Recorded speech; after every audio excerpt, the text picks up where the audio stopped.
So you hop in your Ram 1500, turn it on, and you see this. It's the check fuel cap message. And as you can see, there's that little light down there with the fuel cap out of the car. Now, the first thing you want to do, obviously, is check your fuel cap. Now, if you had just gotten gas, this is probably what it is. And you probably just left it off, which if you come up to it and you see it's off, there's your solution. But just in case, go ahead, click it, make sure that it actually is closed. Maybe even take it off really quick and then put it back on until it clicks and do that. Now, in this case, I've already done that before, so I know that fuel light is not coming off. That means we have a different issue, and it could be one of two things, although probability says it is actually one specific thing, and it's not the easiest option. Well, the easiest thing was if you accidentally left it off. So I went ahead and bought both of those options, and to show you in this video, both fixes. Now, the first thing you might think is, what if the fuel cap itself has gone bad? And it is possible, but I'm going to tell you right now, it's pretty much unlikely. So I got an OEM brand new fuel cap here, and there's a part number in case you need it. And let's pull that out. I mean, you don't need to watch a video on how to replace a fuel cap, because if you've ever gotten gas, well, I mean, it's literally that. You can clearly see the age difference. Yeah. So that's another reason I kind of wanted to get the fuel cap anyway, even though that's probably not the issue. Clicks in there nicely. And then for this, you're just going to pull it out. You can kind of see how it goes in it, just, you know, typical thing. So easy enough. And then just push that back in, and there you go. I'm going to go ahead and drive around, see if that fixes it. I would be surprised if it does. And regardless of this actually fixes it or not, I'm still going to go ahead and show you what the most common issue is. And I'm still going to show you what that part is and how to install it, because I'm going to go through the installation myself regardless. Because again, this truck has 160,000 miles on it. The part is actually not that expensive either. But first, let's see if maybe that did fix the problem. So this here is the Evap leak detection pump, or emissions detection. It's something to do with emissions. This is an aftermarket one from Dorman. I got this for like 18 bucks on Amazon, which I will have the link for down in the description below. So here's the pump itself. And it does usually come in O-ring, because you want to just go ahead and replace that O-ring, because this is about detecting leaks. That's what it does. It kind of detects leaks in your emission system and for fuel vapors. So you definitely want the new O-ring, because that could be the part it failed, honestly. It may not even be this. So the way this works, pretty simple. The O-ring goes on the part where it connects here. There's a electrical connector, and there's a hose that goes into here. And you can see it kind of just twists on. So it kind of goes on like this and twists on like this. And so when we go underneath there, we're going to take the old one off. Old one off should be like this. And we just have to twist it and pull it off. Oh, and there's a tab. So this tab kind of locks it in.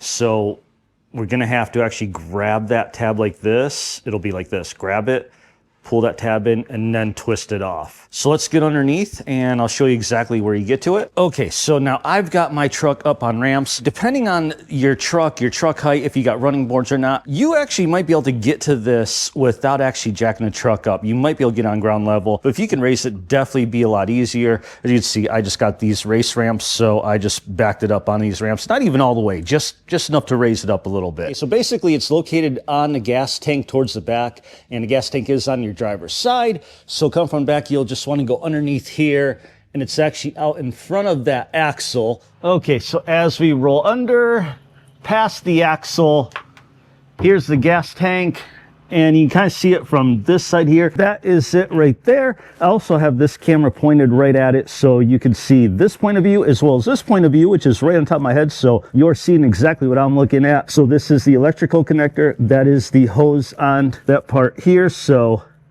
that is kind of what you're looking at. First, you see there's this little tab. Push this tab in. Pull that out. Then this hose, there's no clamp on it or anything, so it just... Some cases that may come off pretty easy. This one actually doesn't want to come off for me, so I'm just going to grab a flathead screwdriver and maybe just pry on the end there a little bit. There we go. And actually, I think that's all I need, is just to, yeah, get it a little bit loose. And there's that. We're going to move that to the side. Now, the hard part is this tab I wish it was on top because it'd be easier to get to, but it is on the bottom. So this part will be the tricky part. There we go.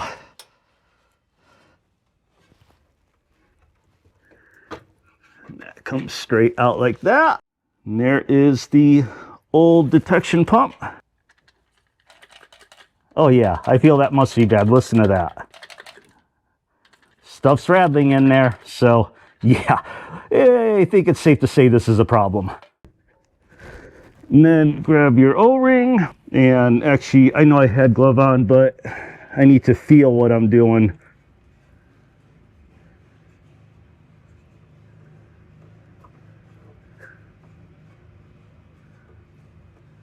I'm pretty sure I've got the O-ring in the right spot. Take off the yellow cap. Right in. Just got to get it lined up. Okay, that's definitely the right angle because I felt it kind of go in. There we go. Oh, and I just actually heard that little tab that you have to push in. I kind of heard that pop in. So that is good there. Now, obviously, I have to do reconnect it. So first, put that hose back on all the way to the end. And finally, this connector with the tab, make sure it faces out towards the passenger side. And there we go. One new Evap leak detection pump installed. It looks like this thing is moving around in there. Now, next step, make sure the actual check fuel cap comes off, which, as most things, it may not come off right away. It actually may take a little bit of driving before it actually does come off. Plus, if you're in a place like Texas, in the populated counties where they do emissions inspections, this is part of the emissions. So with that fuel cap light on, you're gonna fail that emissions inspection. So you definitely wanna take care of something like this if you have that situation going. So with that, let's see how long it takes for that light to come off.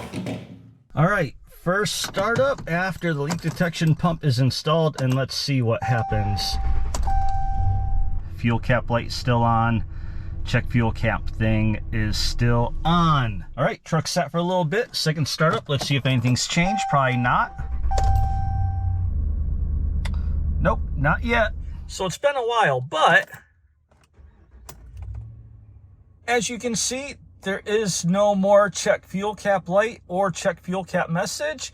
Ignore those other messages. Nothing to do with this video anyway. Now, unfortunately, I didn't catch the exact startup when it came off, but it was actually the next day. I had a bunch of stuff happening and I just couldn't bust the camera out for it. So it was, I think, on the fourth startup, less than 1 day later, the fuel light and everything went off. So switching out that pump fixed the issue. So hopefully this video helped you in case you find yourself in the same situation.